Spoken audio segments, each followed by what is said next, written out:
Economic sabotage. Yan po ang nakikita ni Pangulong Bongbong Marcos sa gitna ng investigasyon sa mga flood control project na idineklarang tapos na. Pero wala pa pala umanong sinimulan. Pati ang Bureau of Internal Revenue iimbestigahan kung nakapagbabayad nga ba ng tamang buwis ang mga kontraktor ng mga umano'y ghost project. Saksi, si JP Soriano.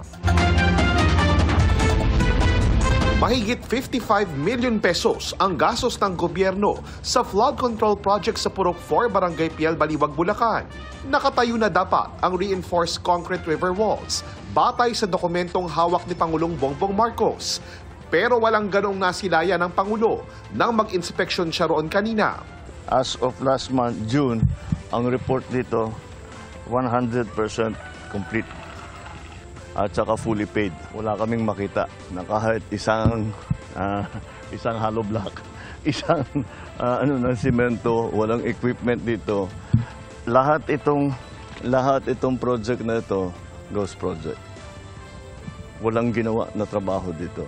Ayon sa Pangulo, sinabi sa kanya ng chairman ng barangay na may kumausap umano sa kanila noon at nagsabing may gagawing flood control project. Pero kalaunan ay naglaho na lang daw ito. Pagkatapos, sinabi sa barangay na magpapatulong para ilalagay nila yung project. Tapos umatras din. Sinabi after a while, hindi na matutuloy. So, siguro nabayaran na. Pinaba-blacklist na ng Pangulo ang kontraktor ng proyekto, ang Sims Construction Trading. Maharap din daw sila sa kaso. Pinasisiyasat din ang iba pa nilang proyekto. Nag-report sila na completed. Hindi, kitang-kita naman na hindi completed. So immediately, that's a falsification. So that's already a very big violation. And for the big ones, talagang I'm thinking very hard to pipilahan natin sila na economic sabotage. Because economic sabotage is very clearly Sususpindihin at kakasuhan din daw ang lahat ng opisyal na nag-authorize at nakipagsabwatan dito. I'm getting very angry. This is what's happening. Hindi naman, paano naman, wala talaga, 220 meters, 55 million, completed ang record ng Public Works. Walang ginawa, kahit isang araw hindi nagtrabaho, wala kang makita, puntahan ninyo, wala kayong makita kahit na ano. Tuloy-tuloy ang pagbaha doon sa kabila. So, yes. Sir? Sir? Pinuntahan ng GMA Integrated News ang opisina ng Sims Construction Trading sa Malolos, Bulacan na nakasulat sa resibong ipinakita ng Pangulo. Isa itong bahay sa isang subdivision na walang kahit anong marker o commercial signage. Nakausap namin ang nagpakilalang katiwala sa bahay at kinumpirma niyang yun nga daw ang opisina ng Sims. Tinanong namin kung maaring makausap ang may-ari ng Sims pero tumanggi na siyang sumagot. Iniwan namin ang aming contact number at email.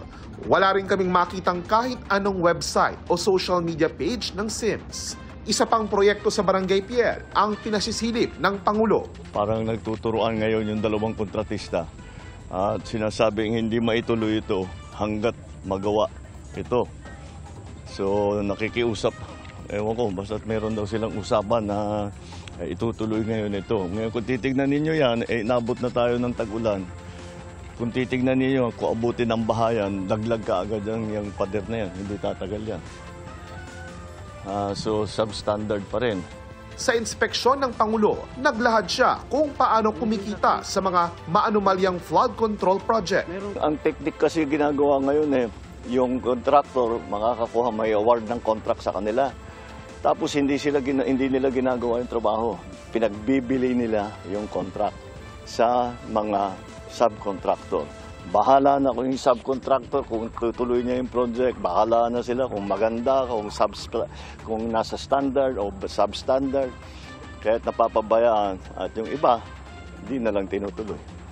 Samantala, ang Bureau of Internal Revenue nakikipag-ugnayan na sa isa pang ahensya para sa investigasyon sa mga kontraktor na nasa likod ng Ghost Flood Control Project. Kailangan daw malaman kung tax compliant ang mga ito. Malinaw kung ano ibig sabihin ng Ghost Project. Ibig sabihin yan, walang ginastos. patungkol sa proyektong yan at binayaran siguro sila pero walang ginastos sa project na yan. Mungkahi ni dating DPWH Secretary Rogelio Singson. Sabi lang ni Pangulo, isuspend nyo lahat ang flood control projects, reviewin natin. Pag di naman nataranta yung mga nag-advance dyan.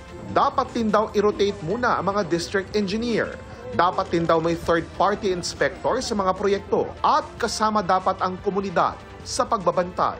Para sa GMA Integrated News, ako po si JP Soriano, ang inyong saksi.